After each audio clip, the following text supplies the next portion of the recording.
Hello everyone, this is part 55 of What If Naruto and Hinata trained together and a spark happened, and I hope you guys enjoy this video and to like, to subscribe, to share, and check out the playlist, to see more comment down below. Now let's start the intro. They call me a god. They call me a god. They call me a god. Join my membership, the perks are great. It's in the description.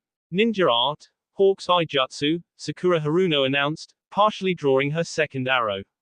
It seemed like word had spread of Choji's Ogi, because most of the Shizokis did their best to avoid the copies of the big Tokujo, while a few of the blues sacrificed their blades or used quick jutsus to eliminate the shadow clones. At the same time, a few of the green and tan-garbed renegades fell to the attack jutsus Iruka and Temari had launched. Sakura watched a sergeant step in front of her lieutenant to get closer to the slowing Akamaiki. She pulled her missile back to full extension and loosed. The projectile hit the blue Shozaku in the chest, passing clean through. It hit the higher-ranked renegade in the back of the neck, punching through his spine. That slowed it enough that the tan Shozaku behind the two of them stopped the arrow with his right humerus, but the arrow went in almost to the fletching and the limb was no longer functional. As the invaders closed on Choji, the medic lowered her launcher for a moment to sign quickly. Ninja Art, Clone Shadow Jutsu, she whispered, and the back line of Shizokis paused as they saw Choji suddenly split in four. Their hesitation gave Iruka and Temari time to form an Earth Jutsu and a Wind Jutsu, respectively, clearing out the group Sakura enchanted. With his rear flank covered, Akamaiki was able to focus on the rest of the renegades, and took out a trio of them with a wide, fast swipe of his partial expansion enlarged hands. A grey Shozaku spun towards them, barking orders. The rear half of the reinforcements turned to meet the leaf and sand ninjas, quickly spreading out to try to surround the smaller group and also make themselves harder to attack en masse. As the anonymous rogues started to flank both Choji and Temari, Anko split her thumb and started to sign. Summoning Jutsu, the abrasive Kunoiki exclaimed, and a pair of 30-foot-long anacondas appeared on either side of her. She pointed to the incoming Shizokis and simply said, "Lunch." Even though their faces were hidden, the fright was readily apparent in most of the invaders. Only one sergeant stood her ground, and she removed her right glove and bloodied her own digits. Summoning Jutsu, the converted Cloud Tokujo proclaimed. A single, black wolf manifested under her, 40 feet long from muzzle to tail. The lupine snarled at the serpents, and then pounced on the closest reptile. Sakura drew a bead on the Captain Shozaku's head and fired. The grey-clad, anonymous warrior unsheathed his weapon, striking the arrow's metallic head, deflecting the missile skywards. She frowned and fired again, and he cut her bolt from the air again. So she knocked two arrows, knowing it would hurt her accuracy. She let the projectiles fly, and he ducked under the upper missile and his gladius carved the lower arrow in two. He must be another real ninja, who was turned into a Shozaku, Sakura decided, wondering what village he had been from. Well, let's see how he handles this. Ninja Art, Shadow Arrow Jutsu, Sakura released the bowstring, and as she did, the missile split into 20. Suten, Water Burst Jutsu, he counted, destroying most of the chakra duplicates and splintering their source. But a few of the outer shadow arrows were outside his range, and Sakura's attack took down two other followers of the renegade Raikage. Okay, Sakura frowned as he started to sign again, recognizing the start of a lightning release technique. She crafted the seals for a faster jutsu, and the drew and fired in a single motion, stating, Ninja Art, Iron Arrow Jutsu. The entire projectile took on a metallic hue, and the Shozaku paused his hand signs to sweep up his gladius to deflect the strengthened bolt. Under his mask, his eyes widened in surprise as the blade passed through the missile without the feeling of impact. Instead, he noticed a haze in the air, before the genuine, genjutsu masked arrow sliced through the edge of his extended arm and plunged into his liver. The real arrow had not been fired at full power, so after hitting his limb it did not have enough force to go all the way through the captain's torso. But the damage to his wrist forced the Shozaku to drop his sword, so he could not stop the second shot Sakura put through his left eye. As the wolf struggled to keep the two serpents at bay, Anko watched the lupine summoner for an opening. Then, as the mammal hopped to the side to avoid having her right foreleg constricted, Anko darted up the spine of her other reptilian ally, and leaped onto the wolf's back, her staff blade extended. The converted Shozaku sergeant tried to block with a kunai, but the cheap throwing blade was no match for the weapon Mitarashi had inherited from Hisashi Hyuga. The knife shattered, as did the anonymous kunoiki's neck and collarbone. As the dead summoner fell from the back of her familiar, Anko ran up to the wolf's head. Reverse the summons, or end up like the traitor who brought you here, she hissed at the giant lupine. The wolf tilted its head, as if trying to see Anko, but then it seemed to nod and vanished. One of the snakes snapped forward, catching its mistress before she fell more than a few feet. Thanks, Anko told the serpent, and the reptile looked pleased with itself. Doton, inverse avalanche jutsu, Matsuri proclaimed, tearing rocks out of the ground and causing them to fall skyward, breaking the line of Shizuka's advancing on her side. Then she ended the technique, and the stones plummeted back to the earth, pummeling the off-balance renegades. The Sand Chunin started to craft a Kaiten attack, and almost didn't see the kunai thrown at her head by one of the surviving sergeants.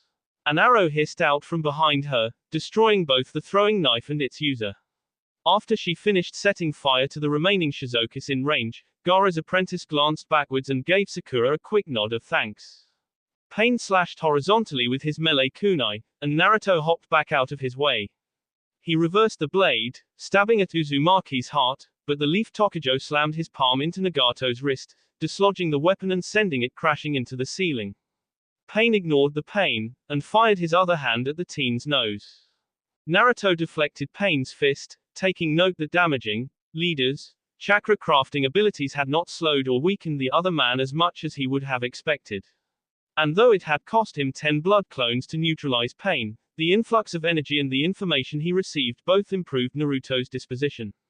He made note to ask Hinata or Sakura if it was normal for chakra from food pills filtered through a clone to feel more natural than taking a food pill directly. His recently defeated clones indicated the battle was going well. The Sand Ninjas were advancing steadily, and Ko seemed to have been more successful than his duplicates at getting the Grass Shinobi to abandon Guki and leader. Nagato had his Pretapath kick at Uzumaki's knee as a feint, and then launched a punch at the teen's throat. The Rinnegan user wondered why he was bothering. Denied the Pretapath's native power and all but the weakest jutsu, he doubted he stood much chance against the average Chunin, more or less one of the Leaf's top combat ninjas. But the Preta realm and leader portions of his composite mind were howling for Naruto's death, and more quietly urging for at least escape and survival. Naruto caught Pain's fake with his own foot as he turned to avoid the punch. Doing so let the former Jinchuriki put his weight on leader's ankle, twisting it the wrong way and tearing the ligaments. Nagato's shadow hopped back on his good foot, unable to put his weight on the damaged limb without wincing. He snarled angrily, grabbed a chair, and threw it at Naruto. The teen sent some extra chakra to his arm, and smashed the heavy, wooden seat with a single punch. But the furniture was another distraction, and Pain followed behind it with a right cross that skipped along Uzumaki's arm and collided with his jaw.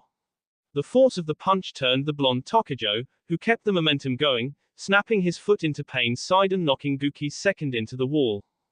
The two men squared off again, but this time Uzumaki wore a frown of pity. Not that Nagato could blame him. The bruise on the teen's jaw was almost gone, and if the blow had made Naruto bleed, Pain could not see it. On the other hand, leader could no longer stand straight, due to the damage to his ankle and ribs. At this point it seemed to only be a matter of time, but the Pretapath did not want to go quietly. He drew a pair of hidden karma from his robes and jumped forward. The two short-hafted sickles arced for the leaf ninja's neck, and the teen lifted his right hand as if to block. Kitsune, Naruto focused his chakra into the word, and summoned his staff blade into his hand. The longer weapon caught both of the curved blades, and Pain could see the karma strain under the impact. He tried to scrape together enough chakra control to send his remaining ki into the jutsu bonded to leader's specially crafted weapons. But before he could determine if he would succeed or fail, as a result, all of Naruto's pressure was transferred to the second weapon, which creaked uncomfortably, forcing leader to disengage. His injuries left the path of Pain unsteady, and the attempt to preserve his remaining karma opened him for a quick strike by Naruto to his unbroken ribs. Pain transferred the scythe into his right hand, so he could drive the blade into the wall to use it as a support. He pushed off with his good leg, using his lever to attempt to kick Naruto in the head. Naruto frowned in confusion. The move was slow and amateurish, just asking for a lethal counterstrike. Then Uzumaki met Pain's eyes, and saw a resolute desperation in Nagato's Rinnegan. Jiraiya and Guki's apprentice had decided to abandon the crippled body, and was using Naruto's professed orders to do it. Fine, Naruto agreed softly, knocking the kick aside with his weapon. As he drew the staff blade back, he ran his hand up the pole, manifesting the wind chakra sword. He stabbed forward steadily, and despite the other voices screaming at him, Nagato did not even try to block or avoid the attack. With no chakra to impede it, the green blade slid easily Pain's heart. As it did, the black metal bars in Leader's nose and ears shattered. But as he collapsed on Kitsune, Pain's expression was more thoughtful than triumphant or defeated. Naruto pulled his staff blade free, and cleaned the blade before sheathing it. Then he took out a kunai and sliced his palm. He let the crimson liquid fall to the ground, sending his chakra into it. Ninja art, blood clone jutsu, Uzumaki intoned, crafting 3 more duplicates. You guys clear out this place, and then go join the battle, he ordered. I'm gonna go check on Hinata and the others. What was that? Kohaku's voice floated around the empty field from no particular source. What have you done? Even if my Suijin Byakugan can't pierce your genjutsu, Hinata's tone similarly emerged from all around, I can still reflect it back on you. But since your cloak is constantly renewing your genjutsu, it seems like it is still affecting both of us. So now what? The Jinchuriki sounded exasperated. Do we stumble around blindly until we bump into each other? If I was someone like Orochimaru, the pale beauty murmured, I could abuse my summoning jutsu. I could summon a large number of ninja squirrels, and use them as cannon fodder to find your position. But you would not do that, Kohaku agreed, before pondering. I could try to leave, but I can't predict what would happen with my genjutsu if I moved too far from you while you are reflecting it. It might stop connecting to you while still influencing me. Or I could drop the illusionary part of my power, the elder Kunoiki added, confirming the teen's deductions, but the physical camouflage from my cloak probably isn't enough to hide me from you. Hinata waited, while trying to think of some other way to find Naruto's aunt. Then she heard a sigh. Not a masked, all-around sigh, but a clear sound from 30 feet away in her right front quadrant. A heartbeat later, she saw Kohaku's 3 tails unwrap from around the Jinchuriki, leaving her fully visible. Then the former grass Jonin signed quickly and stated firmly, Illusion Sever Jutsu. The leaf Tokubutsu Jonin felt her appropriated genjutsu shatter, and from Kohaku's reaction, knew that she too was again visible. She also noted that though her opponent was no longer hiding, the 3 projections of the tailed beast's energy still extended behind her. No sense wasting my chakra, the Shizoku's general told her opponent. Hinata nodded, and Kohaku drew her paired blades again. Then Namikaze darted forward, and the Hyuga Saiyan was surprised by her speed. She caught the first 3 sets of attacks with Ginmaki, but one of the Jinchuriki's 4th pair of slashes skipped off her bracha and sliced narrowly into her left bicep. Rotation, Hinata knocked her foe away, but even though she was struck by the heavenly spin, Kohaku landed lightly on her feet, appearing unharmed. Her Jinchuriki powers might be more stealth than combat, Hinata decided, but drawing on her demon's chakra does increase her strength and speed, if not as much as Naruto's link with the 9 tails did. It still gives her an edge. The younger woman considered bring back Ginmaki's lightning blades, which she had dismissed when borrowing Kohaku's genjutsu.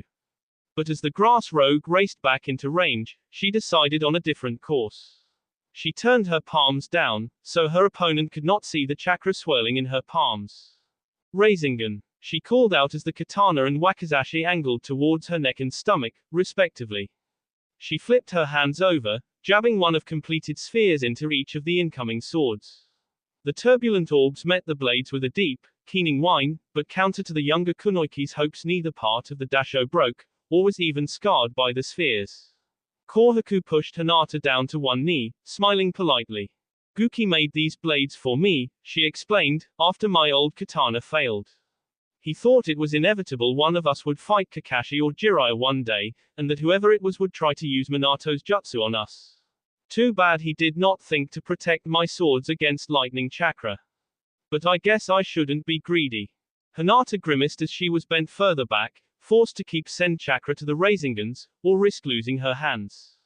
With the expected captain and 2 lieutenants down, Sakura started sniping blue Shizukas while looking for any additional high-ranking renegades that might have been there in defiance of the standard Shozaku Legion complement. She put down 2 sergeants, and injured one of the lower-ranked privates, and began to notice that the discipline of the reinforcements was falling apart. Though a few of the blue, and even green, Shizukas tried to take charge. Answer, the rest were considering carefully before they stepped up and made themselves a target. In addition, without steady directions or a plan, many of the former bandits were fleeing in terror of Anko's 2 extra-large snakes. This disrupted their lines further, and bunched them up for Choji, Iruka, Temari, and Matsuri to take out in small groups, instead of singles or pairs. Ino and Shikamaru remained on the defensive, as a few Shizukas decided to try suicide runs against the allies. The Nara clan air-crushed one particularly aggressive green with his shadow strangulation, and then tossed the body into the next attacker, giving Ino an opening to drill the Tan Shozaku with a handful of shuriken. Sakura reached back into her quiver, and came up empty. She slung the holster and her scroll down, preparing to restock her ammunition. As she did, she saw a bright flash of green to the south, and a handful of renegades were launched into the air. She turned her attention there cautiously as she slipped her second quiver over her shoulder, but she exhaled in relief when she saw the source of the wind jutsu. Naruto, she said thankfully, and a moment later the knucklehead broke through the enemy formation and bounded over to his friends. What are you doing here, kid? Anko asked swiftly, not sure if she should be hopeful or worried. Is that the real you? The one and only, Anko-sensei. Naruto grinned proudly. Thank the gods for that, Temari interjected fondly. Leader, is dead? Azumkai continued, pointedly ignoring the Sand Jonin. I have my clones telling the grass ninja, and I figured I should come back here and help you guys out. Oh, and I stopped and told Ayameko on my way here. Like we needed your help, the abrasive Jonin snorted to hide her relief. Yeah, looks like you got everything under control, he agreed. Then he frowned and demanded anxiously, but where's Hinata? She went to investigate something. Iruka's tone mirrored Naruto's as he remembered the Hyuga heiress was gone. I would have thought she would be back by now. Where? Naruto barked. That way, Anko pointed, then ordered, Sakura, show him, go with him. What about you guys? The pink-haired Jonin asked, torn between her friend and the needs of the group as a whole.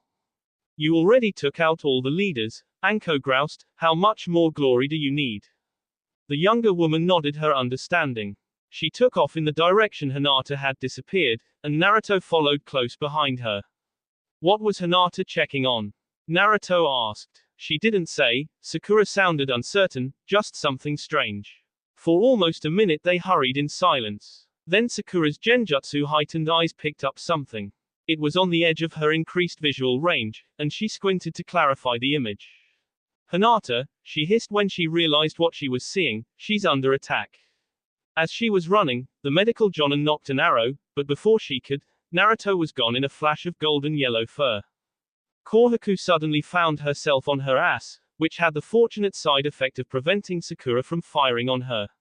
Unfortunately, the cause was a very angry ascendant fox, who was now pointing a razor blade enhanced kitsune at her throat. Get away from my girlfriend, Six Tails, he growled.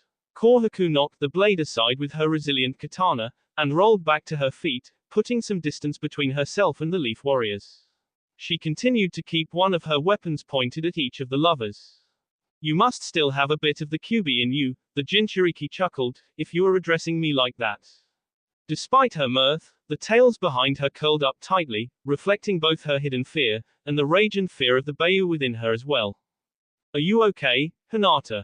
Naruto asked kindly, but never took his eyes off Guki's wife and third in command. The pale beauty nodded, and slid back to her feet. Yes, thank you, Naruto. Kohaku started to open her mouth, when an arrow emerged from the grasses. The Jinchuriki barely cut it out of the air with her wakizashi. She frowned and hopped back another step, sheathing her katana but keeping the short blade ready. I was willing to spend a little time fighting the two of you, she noted sadly, if only to get a better look at him. But with a third, presumably your other teammate. That's too much. I'll see you again later, nephew. She smiled affectionately at the young couple, even as her tails wrapped around her again, and she vanished from sight. Reflection. Hinata shouted, taking a half step forward. But it was already too late. The Jinchuriki was already outside her range. Nephew. Uzumaki looked at his lover nervously, even as Sakura emerged to join them. Hinata, she called me nephew. They know, Naruto, Hinata told him, matching his tone. They don't seem to have proof, but Kohaku and Guki know that you are Minato's son. And I'm not sure that really matters anymore, Tsunade shrugged, after Hinata finished explaining that Guki believed he had deduced Naruto's parentage. The battles for the grass and waterfall villages were over. The two shinobi outposts were now back in the hands of their surviving shinobi. Overall, the grass village had lost just over half of its fighting force between the Civil War and the Shosaku conversions. But the waterfall village was in even worse, being reduced to barely 20% of its previous strength, and many of those were the young genin that had been evacuated by the Leaf Ninjas during the initial conquest of the watery city. With the waterfall daimyo's grudging blessing, both the Mist and Leaf were maintaining small garrisons in the devastated town, at least until the end of the war. The Leaf and Sand were each also keeping a token force in the grass village, but the grass daimyo and the new leader of the grass ninjas were only too happy to accept the continued support. The 8-leaf ninja who had assisted in freeing the grass had all been recalled, replaced by a slightly larger, yet arguably less powerful contingent. And the members of Team Kakashi were taking their turn to be debriefed by the Hokage.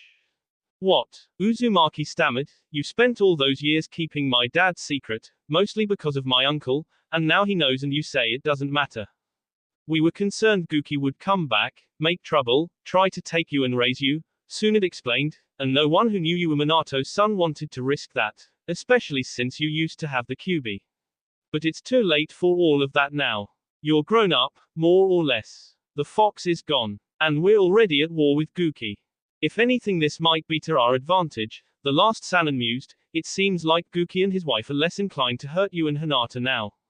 And this might prove to be a distraction for him. Either way, Tsunade returned from her reverie, good job you three. You're dismissed for now. And I'm sure I'll see you at the funeral. Well, Yasuo Mizuno prompted his daughter anxiously. Kaidi unfurled her scroll and removed Tsuhi, placing it on the Mizukage's desk. Then she put on a heavy steel gauntlet and extracted the hilt and the 5 largest pieces of Samehada.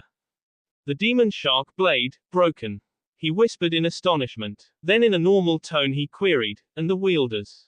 Both dead, she answered. I confirmed the idinis of both bodies and cremated them personally. And the other swords? He asked grimly. I looked, but despite the rumors, I found no trace of Kiba or Kubakiriboko. She shook her head. Either Kisame did not acquire them, or he had them hidden somewhere else. With Samehada destroyed, it becomes less important. He waved it off vaguely. Oh, we will keep looking, so we can have the 6 swordsmen of the mist. But the circle will never again be complete, and the vault can never be opened. And maybe that is for the best, he added thoughtfully. He studied the remains of the shark-skin sword, missing her look of confusion. What of the 7 tails? He asked suddenly. When Kisame was killed, what happened to the demon? We arrived only seconds after Might Guy finished Kisame, she explained, and I saw no indication of the Bayou. If Guy's final words are to be trusted, he killed Kisame while the traitor was in his 6 tails form. Combined with the length of time the shark was trapped in Kisame, I believed at the time that the Biju died alongside its Jinchuriki. That makes sense, he agreed, but we will still keep watch for the 7-finned shark or the new tailed beast that will take its place. She nodded, and he frowned at her curiously. Might Guy really beat Kisame with the 6 tails cloak? From what I could see, it looks that way, she confirmed, but he had to open the gate of death to do it. What now, father? Kaidi asked, willing to acknowledge their relationship when there were no other shinobi present. I meet with the other cages in 3 days, the leader of the Mist Village answered. My guess, no, my proposal will be that everyone will join the offensive against the Rain Village. Once we free the Rain, Guki will only control the Cloud and Mines villages. He'll be trapped on the peninsula, giving us the tactical advantage. But until the meeting, we rest and prepare for the next offensive. Naruto's multi-blood clone enabled the Leaf to escape the liberation of the Kasagakur without any losses, but the other villages and the Leaf's other battle did not fare so well. The Sand lost 6 of their 72 men, though another 13 were seriously injured. In the same battle, the Hokage's forces took 14 major injuries and lost a total of 10 shinobi, including Might Guy. Guy's funeral was a traditional affair, with every leaf shinobi currently in the village attending. The rest of the mourners waited as Tsunade offered the benediction, most in silence, though a few sobbed quietly. Or not so quietly in Lee's case. Finally, the Hokage finished, and asked for a moment of reflection on Guy's life. Mama, Rei Uchiha's voice echoed in the silent crowd, why's everyone looking at a picture of Unka, Guy? Guy did a great thing for the village, Yuga whispered to the girl, so everyone came to thank him. But where is he? The 2.5-year-old demanded loudly. He's on a mission, Kakashi told his daughter, his voice wavering, now we need to be quiet for the other people, okay. The girl nodded in confusion, but remained silent. A few attendees smiled in spite of themselves. Then the moment passed, and Tsunade stepped aside, inviting the rest of the gallery to come up and say their final goodbyes.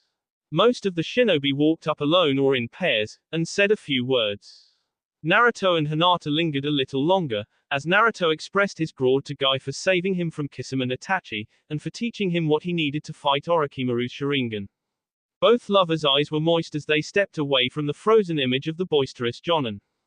Neji and Tenten were the third from the last to approach the memorial. The Hyuga warrior stoically supported his fiancée, who was weeping openly. Thank you, Guy-sensei, Neji strained to maintain his composure, you taught me a great deal about being a true shinobi, and about being a good man.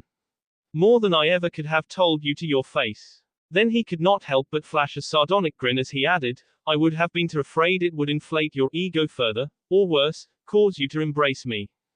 Tenten also chuckled against her will. But the moment of mirth did not last long. Goodbye, Guy-sensei, she whimpered, I don't think any other teacher could have made me into this strong of a ninja. The two turned and moved away from the picture, making room for Rock Lee. Most of those who knew him expected Lee to be crying more than anyone else as he approached the photo. Instead, Lee's face was now dry, his expression determined.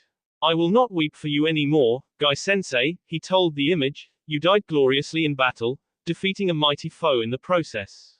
But I vow I will do everything I can to make up for the moments of greatness you expended to do so. I will become a most splendid ninja on your behalf. Finally, Kakashi Hatake approached the dais, without his fiancée or daughter. You idiot, the copy ninja declared gently, you should have at least waited until you were ahead of me in the score again. 63-63, now you can never say you defeated me. You were my best friend, Guy, and though I never took your little contest seriously, I always competed because it made you happy. And now that you're gone, I think I might actually miss our rivalry. Sayonara, Guy. Lady Tsunade, Shizune caught up with her mentor. The party following Guy's memorial was less raucous than Jiraiya's send-off, but not by much. Guy's friends and allies followed the fallen Jonin's boisterous example in their celebration of his life. Even Tenten, so distraught earlier, was able to get into the swing of things. Kakashi and family did not attend, however, partly for Rei, but mostly because Kakashi himself was not in the mood to carouse. What can I do for you, Shizune? The Hokage asked, noticing Hana Inuzuka hanging back, to let them talk with a modi of privacy. I have a request, the younger healer said nervously, about Guy's legacy. His legacy. The last Sannin sounded confused, you mean his team? No, Shizune blushed slightly, I mean his fertility deposits. Tsunade frowned in thought as understanding dawned. Like many leaf shinobi, Guy had had the medical corps store his reproductive material, so if an injury on a mission rendered him sterile, he would still be able to have children. She also recalled that the Hyuga and Uchiha clans did not participate, for fear of theft. She put the errant thought behind her, and returned to Shizune's request. Her eyes drifted back to Hana, again. Ah. Tsunade smirked slightly, you and Hana have been together for what, 8 months now? Starting to get serious. We've been talking, Shizune smiled happily, about many things. Among them is the fact that as the next leader of the Inuzuka clan, Hana will need to have an heir. And I also want to be mother. And when we heard about Guy, we agreed this might be a good way to honor him at the same time. Even with those potential eyebrows. Tsunade needled her apprentice. It's not certain, Shizune deflected, and they can be trimmed or waxed. If you say so. The Hokage waited a moment for her student to reconsider, but Shizune did not waver. Then you have my blessing. But you two should probably to talk to Guy's students as well. We already thought of that. Thank you, milady, she said and then turned to leave. You're welcome, Tsunade smiled, and Shizune. Shizune paused and looked back at her mentor. Congratulations. I'm happy for you. Thank you, milady. Guki glared at the map, ignoring Pain's animal path, Madara Uchiha, Kohaku, and the half-dozen captain-rank Shizokus. The purple figurines had been removed from the waterfall and grass villages, leaving only the ones on the cloud, mines, and rain. They had been replaced by smaller markers of yellow, red, brown, green, cyan, navy, and white. More dashes of his enemy's colors had been placed in the land of trees, and also growing close to the rain country. What's the matter? Madara asked in mock sympathy, carefully laid out plan falling apart. Underestimated the other villagers. Guki did not react, but Kohaku buried a kunai in the back of Madara's chair, mere centimeters from his ear. You should know enough to be quiet in the presence of your betters, the renegade Jinchuriki said sweetly. Do you think to count yourself among my superiors now, demon? Madara snapped, shifting his stance to be ready to strike. Your powers won't work on what you can't see, Guki's wife answered, unconcerned, and I have just proven that my powers work on against the Suijin Byakugan, the one thing you fear most. She and Guki had decided not to let Madara know that Hinata had been able to reverse part of the Bijuu's invisibility, instead implying that Kohaku had retreated in the face of Naruto's shadow clones. The first Uchiha did not back down, so Kohaku continued, maybe you would like to see what I can do with four tails, Madara. But rather than retreat, the Sharingan master leaned forward with a smug expression. Enough. Guki slammed his fists onto the map, scattering the placeholders. Enough, the Reikage said more gently, settling back into his chair, glaring at his wife and the Shizoku's trainer. We have enough to worry about without being at each other's throats, he told them, and Kohaku calmed. Madara maintained his aggressive posture for a moment longer, before relaxing as well. And it is not as if we are beaten, Guki said more confidently, we still hold the three most secure fortresses on the continent. And while our allies arguably have the edge in numbers for the moment, that will be changing. Pain, step up the conversions of the rain, mines, and cloud ninjas, Namikaze instructed sharply, have all the captains in the rain and mines assist you, and half of the captains here. Madara, increase the training rate of the non-shinobi assets. Kohaku and the remaining captains here will take over the physical upgrades after the Susanoo downloads are complete. Madara grimaced slightly, then nodded. At his acceptance, Pain and Kohaku also bobbed their heads, and one of the Grey Shizokus sighed in relief. Guki waved to dismiss them, and Yugito, Madara, and the anonymous captains all left. But Kohaku remained, and as the door closed, she allowed her concern to show. Are you all right, my love? She moved to sit on the arm of his chair, wrapping her arm gently around his shoulders. No, he answered shortly, I could accept losing the grass and the waterfall, but to also lose Kisame, Bunjiro, and Pain's Preta path. I will not be able to fulfill my oath to the two swordsmen. And Nagato. The path can be replaced, Kohaku offered carefully. Not with Nagato in his current state. The backlash nearly killed him. In the long term, he might be better for the loss, but at this point he won't be able to bond a new path for weeks, maybe months. I shouldn't have done it, he slumped, I should have cut that impatient, idiot pretender of a grass daimyo loose. Leader would have had more time to subvert the grass ninjas. We could have gone with the original plan, the original timeline. The grass takeover would have been entirely internal, the waterfall conquest would have been made to look like the Shizokus worked exclusively for Kisame and Bunjiro, and the other hidden villages would never have known about the conquest of the mines village until we were ready to move on the sound and rain. Our numbers would have been greater, and we would have been in stronger position before we needed to take hostage the fire and earth heirs. But you would never cut him loose, she reminded him, you made a promise to help him, and you couldn't go back on your word. No, I couldn't. We can still win, she told him, we just need to be careful, fight defensively, until we can build up our forces again.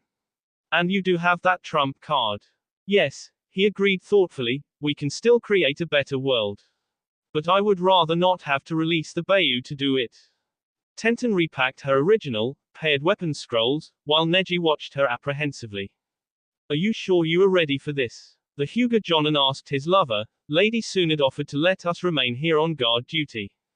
I'm fine, would you just drop it? She barked in annoyance, and started to roll up the jutsu-bonded parchments. She set them on the shelf, and drew out a new scroll, and began loading it with the implements she had inherited from their fallen teacher. Consider it dropped, he said softly, an edge to his flat voice. She sighed, and smiled apologetically at him. I'm sorry, I shouldn't have snapped, she admitted, but I really am fine. If nothing else, going to war, doing what Guy-sensei trained us for, will help keep my mind off things. All right, he agreed, then let's make Guki's men in the Rain Village pay. Yes, I don't get it, Grammar Tsunade, Konohamaru whined, we did a great job in the Waterfall Village. Why do we get stuck with guard duty? The Hokage sighed, wishing she had thought to stop the genin from spending time with Naruto before the younger man had picked up that nickname. First of all, she lectured, letting your Jonin sensei get knocked out and stabbed is hardly what I would call a great job. It wasn't lethal, Udon stated uncertainly. Which is the second point, the Sannin continued, while Ebisu is recovering, it is only right that you three stay here. But you will be helping protect the village's auxiliaries to Yugao Azuki and her squad. Come on, Grammar Tsunade, Konohamaru complained. If you don't like it, she told the three teens darkly, I can put you three on reserves, and you can wait until Ebisu is healthy again. No, Mogi pulled Konohamaru back down, it would be an honor to work with Yugao-sensei and her Tokujo team. I thought you might feel that way, the Hokage smirked, now get out of here. I have an important meeting to prepare for. Thank you for coming, Tsunade said, as all four members of Team Kakashi entered her office. Sakura closed the door behind them, and the four ninjas sat down at her indication. The four of you know our forces will be joining the siege of the Hidden Rain Village, she began, and at the same time, our other allies, especially the Snow and Mist, will be putting pressure on the Hidden Mines Village. But I was hoping to take advantage of the chaos of the new offensives, and send you four out on another mission. What kind of mission? Kakashi said suspiciously.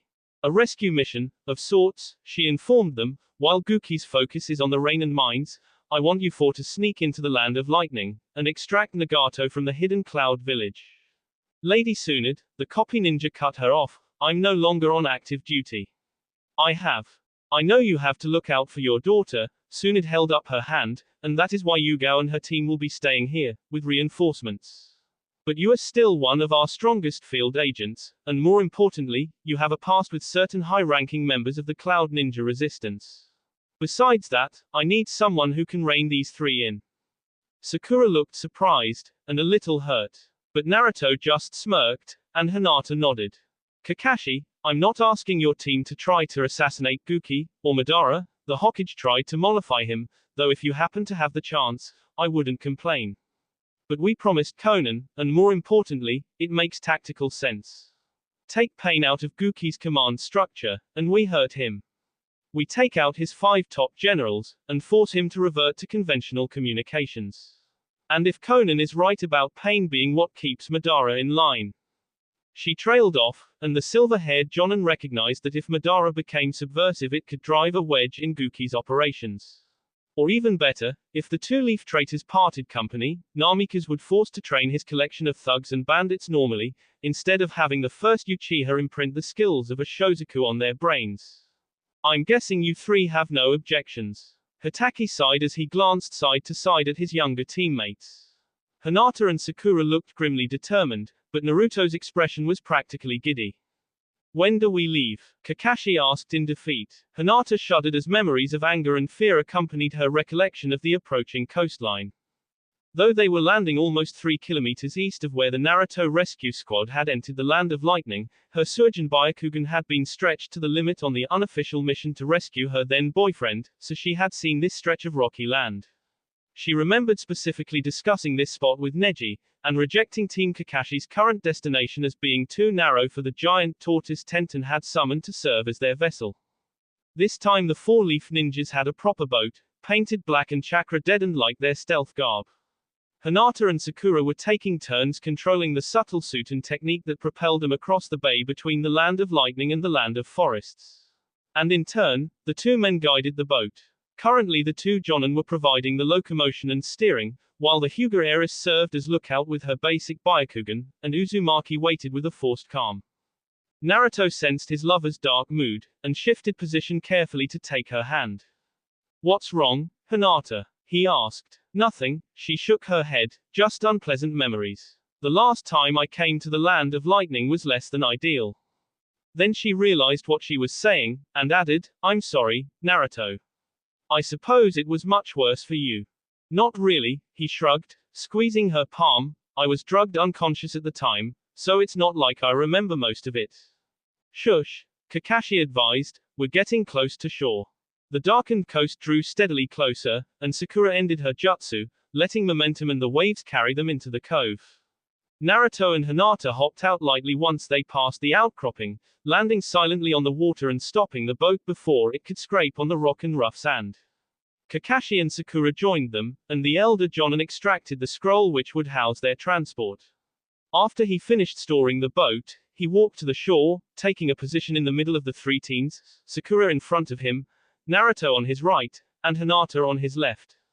Now what? Naruto whispered excitedly, do we head for the hidden cloud village? That might be a little premature, the copy ninja noted without concealing his voice, watching as Hinata tensed. He turned his attention to the pale beauty and prompted, we're surrounded, aren't we? Yes, she confirmed, 25 people, all in stealth gear. They must have been waiting for us, but I couldn't see them because they didn't move until you were already on shore, Kakashi-sensei. As she spoke, the ambushers moved closer, giving the leaf shinobi all a chance to see their attackers in the dim moonlight. The trap consisted of 15 lieutenant and 10 captain Shizokas, spread out in a partial circle around Team Kakashi. They're all reds and grays, Sakura hissed nervously. No big deal, Naruto shrugged, but he didn't sound totally convinced. I wouldn't be so sure. Kakashi's uncovered eye narrowed as he considered the attackers' stances and weapons. These aren't Madara's reprogrammed bandits. Unless I miss my guess, these are all former Cloud and Waterfall ninjas, and they were also all probably Tokujo or higher rank. Should we try to get back on the water? Sakura asked. Probably not, the elder Jonin barely had time to answer. Attack, the gray Shozaku in the center growled. 9 of them raised crossbows, 12 palmed handfuls waved pattern shurikens, and the last 4 started signing. But even as the first throwing star flew, Naruto and Hinata were already moving. Double vision, they proclaimed in unison, protection of the 8 trigrams, 192 palms. Their hands spun outwards, cutting bolts and blades out of the air, some almost before they were launched. Sakura looked back and forth at her friends, feeling the chakra pass between them even though they were not in physical contact. Her mouth dropped open as she contemplated the improved technique. Stay focused, Sakura, Kakashi chided her, as their comrades cut the second shuriken barrage out of the air. But they aren't even touching, the medic gawked, and Hinata didn't activate the Karenmi Jutsu first. It has been over a year since they first exhibited the technique. It's not surprising they have refined it further, his deliberately, overly bland tone told the healer he was almost as impressed as she was. As if to prove Kakashi's deduction of their origin, the crossbow users reloaded and fired with a speed and accuracy common in the land of lightning shinobi and rarely seen elsewhere. But their lightning chakra-enhanced bolts were still caught with unconscious ease by the defensive jutsu. Then the 4 Shizokas not involved in the barrage finished crafting their ninjutsu. Suten, they intoned in unison, Sea Lion Jutsu. 2 giant felines formed out of the surf, and lunged for the leaf ninjas. Naruto's right arm and Hinata's left extended out towards the ocean. In concert each traced a complementary spiral with their respective chakra threads.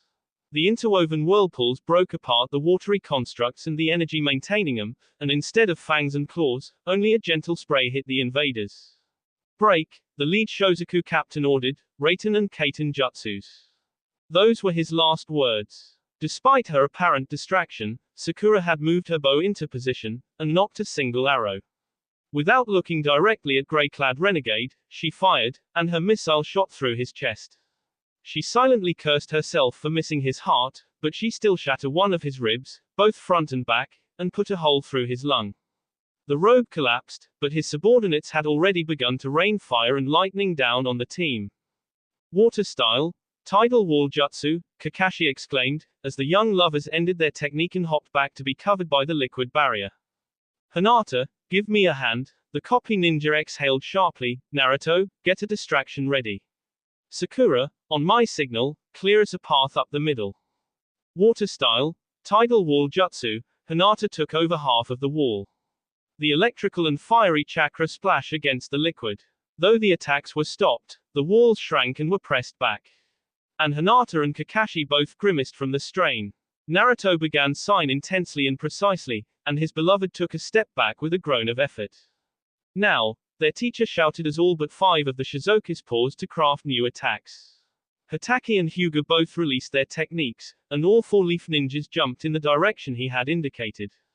Fuyuten, Cyclone Spikes Barrage. Naruto incanted, shooting over 100 of the tiny tornadoes at the renegade's line. He was less concerned with precise aim than with adequately covering the space so that the converted shinobi could not easily dodge. At the same time, Sakura unfurled her weapon scroll with the same hand holding her bow, and reached into it with her firing hand. She drew out her oversized axe and threw it horizontally at the rogues in their way. Many of the Shizokis abandoned their half-formed attacks to raise defenses against Naruto's wind chakra salvo, but despite the quick reactions, 7 of them were struck by the darts, but none lethally. And the ones in Sakura path had no choice but to scatter to avoid her massive blade. The 4 leaf ninjas darted through the opening, but their ambushes quickly turned to follow. Sakura caught her axe's hilt as they passed the weapon, and stored it as they made their escape. Now what, sensei? Naruto demanded after a few minutes of running away from the shore towards the rising rocks. Are we gonna try to outrun them? They had not moved in a straight line. Kakashi had twice turned them towards seemingly defensible positions only to abandon the less than ideal rock formations and continue running. Though it hadn't helped them get away, it did keep their pursuers on their toes. I don't know if that's an option, the Jonin noted, watching as a few of the faster rogues drew closer. Hinata and I might be able to get away on speed, but those 3 look like they'd be able to catch you and Sakura. We need to find a place that will work for us to whittle down their numbers. Sensei, they have us outnumbered 6 to 1, Sakura pointed out, trying to sound respectful. I don't think we can hope to draw them out enough not to be overrun. There, Kakashi pointed to a narrow gully in the increasingly mountainous landscape. The teens turned automatically, though all 3 wore looks of uncertainty. Hinata kept her head turned slightly, so she could keep her Byakugan trained on the warriors following them. Though she did not say so, the younger Kunoichi agreed silently with Sakura's assessment. Though there was a moderate disparity in the Shizoka's speeds, they were not letting themselves get pulled into smaller groups. Then she noticed something else. Her eyes widened suspiciously and she glanced sideways at Kakashi. Her teacher just winked at her, and she thought she could see the corners of his mouth turn up under his mask. The last 5 Shizokis suddenly stumbled to a halt, their body language indicating severe confusion. They glanced about wildly, and settled into defensive stances. This caused a minor pause in their closest comrades, but most of Guki's agents continued to follow the leaf ninjas, unconcerned by, or unaware of, the comrades' plight. As the leaf ninjas drew closer to the valley, both groups picked up speed, Team Kakashi trying to reach the choke point, and the renegades hoping to cut him off first. Duck! Hatake suddenly shouted, dropping into a slide. With well-practiced precision, his younger charges followed suit. Futon, Wind Scythe Jutsu, a familiar voice shouted from ahead of them. Hyoten, Razor Icicles, a less-known set of female tones proclaimed. The sharpened, hardened wind alone was deadly enough alone, but it added to the effect of the ice technique, making the frozen water denser and faster. The complementary attacks shot over the heads of the leaf ninjas, and tore into the front line of the pursuing Shizokis. Then Kaide Mizuno dropped her invisibility jutsu and calmly walked up to the closest warrior trapped in her genjutsu, and casually ran him through with her leaf-shaped sword. Temari, Kaide, Naruto shouted happily as he stood, then his eyes narrowed as he considered the second, older Sand Kunoichi, Gaara's bodyguard, right. Nitsuki-san, Kakashi acknowledged the woman his student could not quite remember. A female Grey Shozaku cursed, as the face of the mist felled a second enchanted ninja. She considered her comrades that had been injured by Naruto with his cyclone spikes and by the sand ninjas, The three still trapped by the Mist Genjutsu mistress, and the trio of shinobi they had not planned on fighting. We have to get back and report to Guki-sama, the foul-mouthed waterfall renegade ordered sharply. I'm afraid we can't allow that, the copy ninja said sternly, signing rapidly, Doton, Stone Dragon Jutsu. A Eastern-style dragon rose up out of the rocks, cutting off their escape, and incidentally crushing the closest Shozaku. Naruto, Kakashi pronounced the teen's name like a death sentence. The blonde Tokujo grinned darkly. Okay, sensei. Shadow clone jutsu. Alright, Kakashi-sensei, what was all that? Naruto demanded in annoyed bewilderment, after the 7 warriors finished disposing of the bodies of Guki's soldiers. What do you mean? The silver-haired Jonin answered innocently. They were waiting for us, and they probably had enough firepower to take us out, if it wasn't for Kaidi, Temari, and Nitsuki. And we didn't even know that these guys were gonna be meeting us. Guys. The provocative Mist Beauty pretended to be hurt by the use of a male generic. Since just before your mission to rescue Nyokoheim, the Hokage has suspected there was a mole in the village, the Sharingan user admitted, the Shizokis have frequently shown knowledge of our deployment and battle plans, intel that they should not have had. Someone in the Konohagakure has been feeding information to the Raikage. So before she sent us on this mission, Lady Tsunade decided she could use us to verify her suspicions. She used us as bait. Sakura said softly, sounding hurt. That's nuts. Naruto protested, how are we supposed to get to Nagato if Uncle Guki knows we are coming? Uncle Guki. Temari said softly, and all 3 foreign kunoiki frowned, each making the connection almost instantly. The fact is, there was very little chance we would make it into the Kumogakure without Guki finding out, Kakashi shrugged, even without a traitor in the leaf, Guki has the Land of Lightning fairly well guarded, and probably has agents in the Cloud Ninja Resistance, too. So the Hokage decided to use this to find the traitor, he continued, offering the explanation the Sannin had given him. She already had it narrowed down to 3 targets, based on the previous inside information the Shizokis seemed to exhibit. So she told one when and where we would arrive, but not that we were meeting anyone else. The second was told that you 3 would be meeting Mizuno-san, and when and where the meeting was to take place. But that suspect wasn't told about the sand reinforcements, or that I would be here. And the last person would have been told about Temari and Nitsuki-san, Hinata mused, but not the rest. So then you could report back where they hit us, and who they were expecting to fight. That's why you guided us here, Sakura realized, to meet Temari and Nitsuki-san. That's correct, the elder male agreed, and our earlier diversions were so we could pass by the location where we were to join up with Mizuno-san. But why not tell us? The fox-faced boy added angrily, so you could get genuine reactions again. That, and general operational security, Kakashi acted mildly chagrined, the fewer people who knew, the less the chance of cross-pollination. The Hokage already told me she was going to have a hard enough time keeping the suspects separate after she gave them the false intel. Shouldn't you be calling Lady Tsunade, to keep her informed? Nitsuki queried, more to give Kakashi a chance to escape the grilling, than out of any belief he would forget to report the results of the trap. Yeah, you're probably right, he stepped away and flipped open his cellular. Good afternoon, Lady Tsunade, the copy ninja said a few moments later, I'm calling to report on those honeypots you laid out. Guki-sensei, Nagato stood unsteadily as the Raikage entered his room. Though the originator of pain was still feeling weak, comparatively speaking, since the destruction of the Preta path, Namikaze thought the Rinnegan user looked like he had put back on a little weight. But Guki studied his student, and on second glance he decided he might only be seeing what he wanted to, aided the dim lighting. What can I do for you?